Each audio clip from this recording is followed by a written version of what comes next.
चंडीगढ़ में एक महिला से कॉल पे अपना कुरियर डिलीवर कराने के लिए सिर्फ 5 रुपए मांगे गए और 5 मिनट में उनके अकाउंट से 80,000 रुपए उड़ गए। सिमिलरली अहमदाबाद से एक फैशन डिजाइनर के अकाउंट से भी इसी तरीके से 1.5 लाख रुपए के आसपास का स्कैम हो गया। उनसे भी डिलीवरी के लिए सिर्फ 5 रुपए की पेमेंट कराई गई थी। आखिर ये हो क्या रहा है?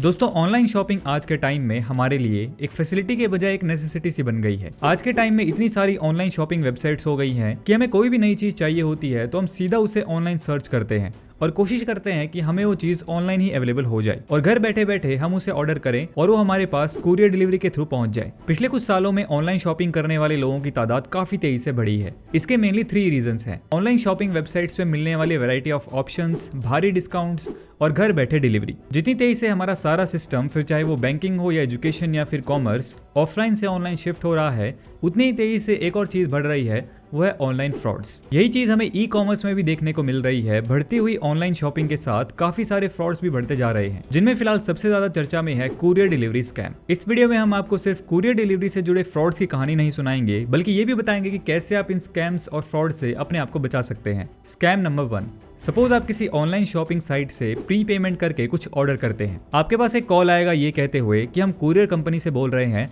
आपके ऑर्डर हमारे पास पहुंच चुका है, लेकिन आपके एड्रेस में कुछ इशू है, आपको अपना एड्रेस अपडेट करना पड़ेगा और उसकी कुछ नॉमिनल सी फीस भी लगेगी, 5 रुपए या 10 रुपए। आपको आपके फोन में एक पेमेंट लिंक सेंड करेंगे और आपको उससे पेमेंट करने के लिए कहेंगे। जैसे ही आप उस लिंक से पेमेंट करेंगे, आपकी पेमेंट डिटेल्स जो आपने एंटर करी हैं वो उन तक पहुंच जाएगी, जिसका यूज करके वो आपके साथ लाखों का फ्रॉड कर सकते हैं। इसी तरीके से कई बार आपको अपना एड्रेस अपडेट करने के लिए किसी ऐप का लिंक भी भेज सकते हैं। अगर आप गलती से ऐसी कोई लिंक से भेजी हुई अननोन ऐप अपने फोन में इंस्टॉल कर लेते हैं तो आपके फोन का सारा इंपॉर्टेंट पर्सनल डेटा लीक हो सकता है। अब इस स्कैम से बचने के लिए ध्यान देने वाली बात यही थी कि आपको कभी भी किसी के भेजे हुए लिंक से पेमेंट नहीं करनी है। पहली बात तो एक कंपनी की तरफ से अपना एड्रेस अपडेट करने के लिए ऐसे सेपरेट कॉल कभी नहीं आता है। आपका ऑर्डर ही तभी प्लेस होता है जब आप एक प्रॉपर एड्रेस डालते हैं। अगर कुरियर सर्विस को एड्रेस में कंफ्यूजन होता भी है तो आप मुंह जुबानी उन्हें अपना एड्रेस समझा सकते हैं। उस एड्रेस को अपडेट करने के लिए कोई ऐप डाउनलोड करना या पेमेंट करने का कोई लॉजिक ही नहीं है। अगर आपको अपने फोन का इंपॉर्टेंट डेटा सेफ रखना है तो आपको हमेशा कोई भी अननोन या अनट्रस्टेड ऐप अपने फोन या लैपटॉप में डालने से बचना है और पेमेंट करते समय कैश या फिर ऑफिशियल वेबसाइट के लिंक से ही ऑनलाइन पेमेंट करनी है। Scam number 2। अगला स्कैम थोड़ा हटके है। ये स्कैम किसी के साथ भी हो सकता है, फिर चाहे वो ऑनलाइन शॉपिंग करते हो या नहीं। आपने ऑनलाइन कुछ सामान मंगाया हो या नहीं, उससे फर्क नहीं पड़ता। आपके पास एक कॉल आएगा या सीधा आपके एड्रेस पे डिलीवरी बॉय आएगा और कहेगा कि हम कुरियर कंपनी से हैं, आपका कुछ ऑर्डर आया हुआ है। अब आपने तो कुछ ऑर्डर किया ही नहीं, तो आप सीधा सीधा मना कर देंगे कि भाई हमने तो कुछ ऑर्डर नहीं किया हुआ है। फिर वो आपसे कहेगा कि अच्छा ठीक है, अगर आपको ऑर्डर नहीं लेना है तो ऑर्डर कैंसिल कर दीजिए। उसके लिए आपको फोन में एक लिंक आया होगा, उसको ओपन करके OTP बता दीजिए, फिर हम ये ऑर्डर कैंसिल कर देंगे। आप अपना फोन चेक करेंगे तो सिमिलर सा लिखा हुआ आपके फोन में मैसेज भी आया होगा। जैसे ही आप उस लिंक को ओपन करेंगे OTP भी आ जाएगा, लेकिन आपके फोन के साथ हो जाएगी गड़बड़। ऐसे किसी अननोन लिंक पे क्लिक करने से आपके फोन में unknown third party application install हो सकती है, जिससे आपके फोन का mirror link through internet fraudsters के पास जा सकता है और आपके फोन में स्टोर्ड पर्सनल इंफॉर्मेशन जैसे पेमेंट ऐप्स, कार्ड डिटेल्स वगैरह वो देख सकते हैं। अब इस चीज का यूज फ्रॉडस्टर किसी भी तरीके से कर सकते हैं। कई बार ये फ्रॉडस्टर आपको अपने फोन में एक नंबर डायल करने के लिए कहते हैं, जिससे आपको पता भी नहीं चलेगा और आपके फोन की सारी कॉल्स और मैसेजेस दूसरे फोन पे फॉरवर्ड हो सकती हैं। अब आप सोचिए आपके फोन का मैसेजेस और कॉल्स का एक्सेस किसी और के पास आ गया तो ना जाने कितने टाइप के स्कैम से फ्रॉड्स आपके साथ हो सकते हैं। अब इस टाइप के फ्रॉड में बड़ी आसानी से फंसा जा सकता है अगर आपको इस चीज की नॉलेज ही ना हो कि ऑर्डर कैंसिलेशन के लिए OTP नहीं चाहिए होता है। जब आपने कुछ ऑर्डर किया ही नहीं है तो ऑर्डर कैंसिलेशन आपको क्यों करना होगा? और मान लो आपको कोई ऑर्डर कैंसिल करना भी है तो आप सीधे सीधे ऑर्डर लेने से मना कर सकते हैं। उसके लिए OTP बताने का कोई लॉजिक ही नहीं है।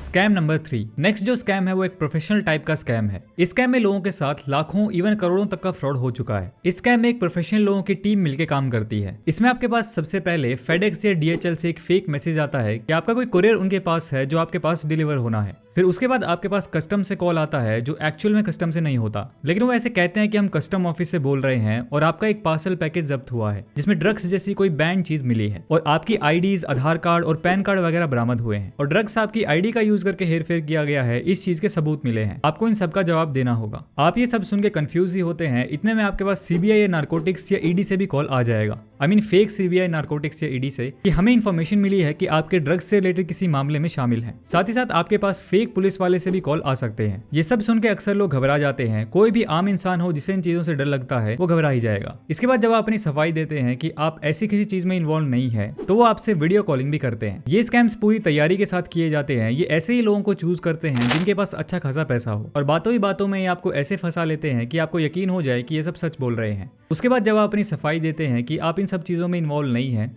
तो क्रॉस क्वेश्चनिंग में पूछते हैं कि फिर इस पैकेज के साथ आपकी आईडी कैसे बरामद हुई। फिर वो पूछते हैं कि कहीं आप रिसेंटली 1-2 साल में कहीं घूमने वगैरह तो नहीं गए थे या आपने कोई होटल रूम वगैरह तो बुक नहीं किया था जहां आपने अपने आधार कार्ड का यूज किया हो। अब ऑब्वियस सी बात है कि हम ऐसी जगहों पे अपने आधार कार्ड का यूज एज आइडेंटिटी तो करते ही हैं, तो इस वजह से डाउट हो जाता है कि हो सकता है कि किसी और ने आईडी का मिसयूज किया है और आपको इसमें फंसाया गया है। बस ऐसे ही वो लोगों को विश्वास दिलवाने में कामयाब हो जाते हैं और फिर शुरू होता है असली खेल। जैसे ही आपको विश्वास हुआ कि आप सच में किसी मुसीबत में फंस चुके हैं, आपको लगातार कॉल्स पे कॉल्स आने शुरू हो जाएंगे और आपसे कहा जाएगा कि यहाँ हेड ऑफिस में रिपोर्ट कीजिए, आपको जल्दी अरेस्ट कर लिया जाएगा वगैरह वगैरह। अब कोई भी नॉर्मल इंसान हो वो नहीं चाहता कि वो ऐसे किसी चक्कर में फंस जाए, इसलिए वो इसे निकलने के लिए इजी सोल्यूशन ढूंढता है। और यहीं शुरू होता है इन स्कैमर्स का ब्लैकमेलिंग गेम। ये स्कैमर्स आपको इस फेक क्राइम से बचने के लिए ब्राइब यानी रिश्वत की मांग करेंगे। आपने रिश्वत दी तो ठीक, वरना ये आपको बार बार परेशान करते रहेंगे और जैसे ही इन्हें ऐसा लगता है कि आपको इन पे डाउट हो गया है तो ये अपना अगला टारगेट ढूंढते हैं। दोस्तों आपको ये स्कैम सुनने में बड़ा अजीब लग रहा होगा, किसी फिल्मी सीन की तरह जैसे स्पेशल 26। वैसे स्पेशल 26 भी रियल लाइफ स्टोरी से ही इंस्पायर्ड मूवी है। आपको जान करके हैरानी होगी कि स्कैम के शिकार बहुत ही एजुकेटेड लोग जैसे डॉक्टर्स, पीएचडी होल्डर्स तक हो चुके हैं। अब सवाल ये है कि इससे सावधान कैसे रहा जाए।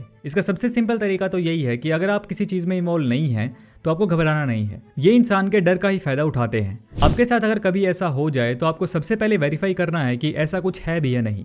उसके लिए आप साइबर क्राइम ब्रांच की मदद ले सकते हैं। इन्होंने अपना एक हेल्पलाइन नंबर भी निकाल रखा है 1930। इसे डायल करके आप सारी जानकारी ले सकते हैं।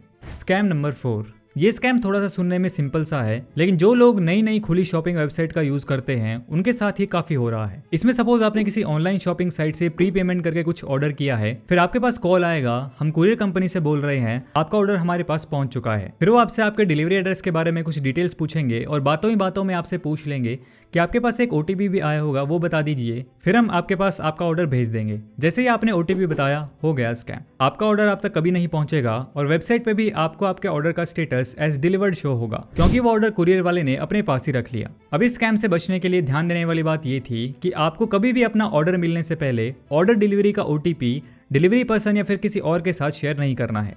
ये ओटीपी आपको तभी शेयर करना है जब आपका ऑर्डर पैकेज आपके पास पहुंच जाए।